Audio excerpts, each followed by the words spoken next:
अब हम पढ़ते हैं diseases of the drainage system. अब इसकी हमने जैसे normal structure, anatomy, physiology general पढ़ ली है। अब हम इसके फर्दर डिजीज़ के बारे में पढ़ते हैं। जो सबसे पहली जो डिज़ीज़ आती है that is known as nasolacrimal duct obstruction. ठीक है कि जो नेज़ोलैक्रिमल डक्ट होती है, जैसे हमें पढ़ा कि पंक्टाई, कैनालिकुलाई, नेज़ोलैक्रिमल सैक होती है, फिर नेज़ोलैक्रिमल डक्ट होती है। तो जो लास्ट पार्ट होता है उसके अंदर कोई ना कोई ऑब्स्ट्रक्शन आ जाती है। इसके बारे में भी हम डिस्कस करते हैं। तो इसके आगे फर्दर पार्ट्स है कि ये कॉन्जेनिटल भी हो सकता है और एक्वायर्ड भी हो सकता है। कॉन्जेनिटल जो बाय बर्थ होती है कंडीशंस, और एक्वायर्ड होती है कि बाय बर्थ नहीं होता लेकिन it occurs after some time during life. फिर बैक्टीरियल सिस्टाइटिस भी कंडीशन है, मैं आपको आगे फर्दर एक्सप्लेन करूँगी कि इसके अंदर क्या होता है। इसकी भी आगे 2 टाइप्स हैं, एक्यूट बैक्टीरियल सिस्टाइटिस जो at the particular instant cause हो जाती है, और क्रोनिक बैक्टीरियल सिस्टाइटिस। तो ये कैसी कंडीशन है कि जो बहुत अरसे से चल रही होती है। ठीक है, तो सबसे पहले हम लोग पढ़ते हैं कंजेनिटल नेज़ोलैक्रिमल डक्ट ऑब्स्ट्रक्शन। ठीक है कि नेज़ोलैक्रिमल डक्ट ऑब्स्ट्रक्शन है, नेज़ोलैक्रिमल डक्ट होती है जो बिल्कुल कोई भी किसी भी कॉज की वजह से, जो कि भी हम पढ़ते हैं उसकी वजह से वो बंद हुई भी है। ठीक है, और कंजेनिटल है, बाय बर्थ है। अब हम इसकी कॉज पढ़ते हैं।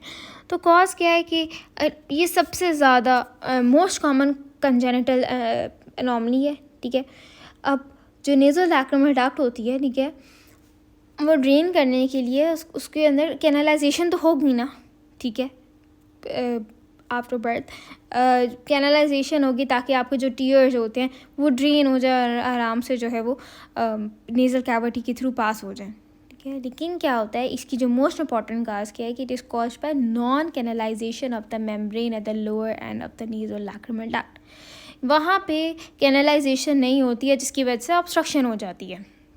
ठीक है, फिर ये बताया है कि जब बच्चे पैदा होते हैं तो उनकी जो नेज़ोलैक्रिमल डक्ट होती है वो उस टाइम तक कैनलाइज नहीं होती, क्योंकि हमें पता है कि जो टीयर प्रोडक्शन होती है after it occurs after 1 month. ठीक है, तो वो नहीं हो रही होती है। तो लेकिन बाद में with the passage of time with in a month, first few weeks के अंदर वो हो जाती है, उसके अंदर कैनलाइजेशन हो जाती है। लेकिन कुछ ऐसी अगर कंडीशन हो जाए कि जिसमें ना हो प्रेजेंट नॉन कैनलाइजेशन हो, तो इसके अंदर कंजेनिटल नेज़ोलैक्रिमल डक्ट ऑब्स्ट्रक्शन प्रेजेंट हो सकती है।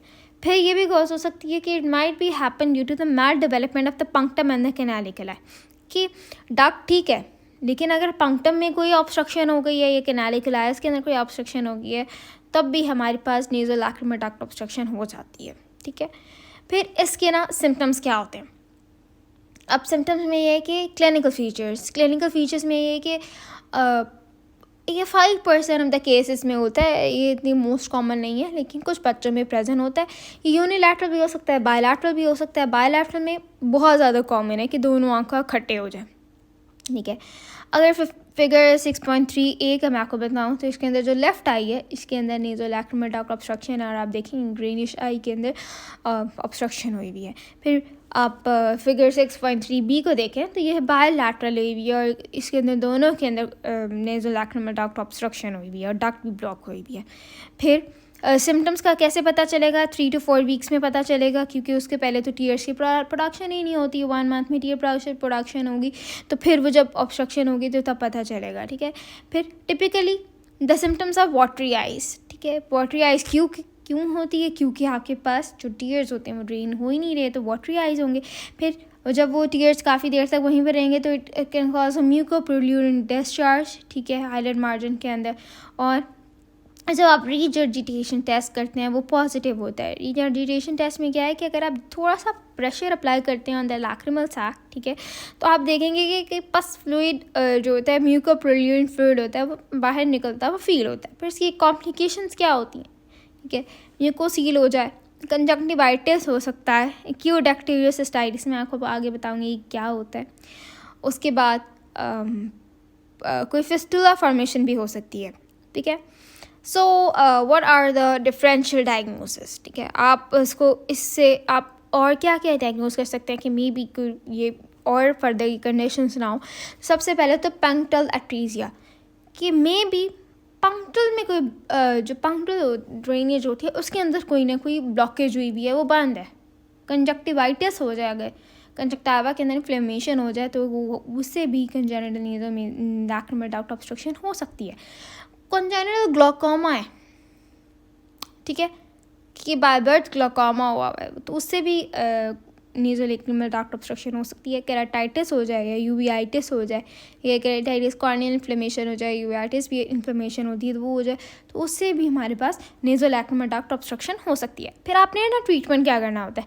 अब ट्रीटमेंट होता है कि एक तो कंजर्वेटिव ट्रीटमेंट होता है और दूसरा होता है सर्जिकल ट्रीटमेंट। कंजर्वेटिव ट्रीटमेंट के हम लोग जो ऐसा ट्रीटमेंट जो कि हम लोग सर्जरी से पहले देख रहे होते हैं कि मे बी अगर हम उसको ये स्टेप्स लिए जाएँ तो सर्जरी की से बच जाएंगे, ठीक है। तो कंजर्वेटिव ट्रीटमेंट में क्या होता है कि स्पॉन्टेनियस पेटेंसी, ठीक है, कि या तो खुद ही खुल जाता है विद इन 6 मंथ्स के अंदर। 90% ऑफ द केसेस में बहुत सारे बच्चों के अंदर जिनके अंदर ये ऑब्स्ट्रक्शन होती है तो वो खुद ही खुल जाता है।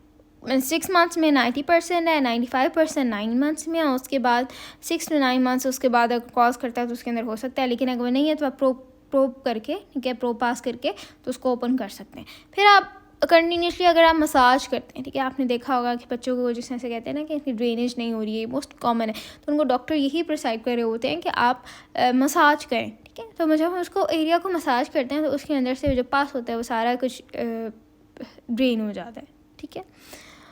उसके बाद और उसकी वजह से हाइड्रोस्टैटिक प्रेशर होता है वो बढ़ जाता है, और जो मेम्ब्रेन होती है उसकी ऑब्स्ट्रक्शन जो हो रही होती है वो ठीक हो जाती है। फिर एंटीबायोटिक्स देते हैं, ठीक है। तो टॉपिकल एंटीबायोटिक्स होती हैं, वही होता है कि जो इन्फेक्शन है ना हो सके, और सिस्टेमिक एंटीबायोटिक्स ये कि फर्दर कॉम्प्लिकेशन हो जाए, इस वजह से हम उसको सिस्टेमिक एंटीबायोटिक प्रिस्क्राइब करते हैं।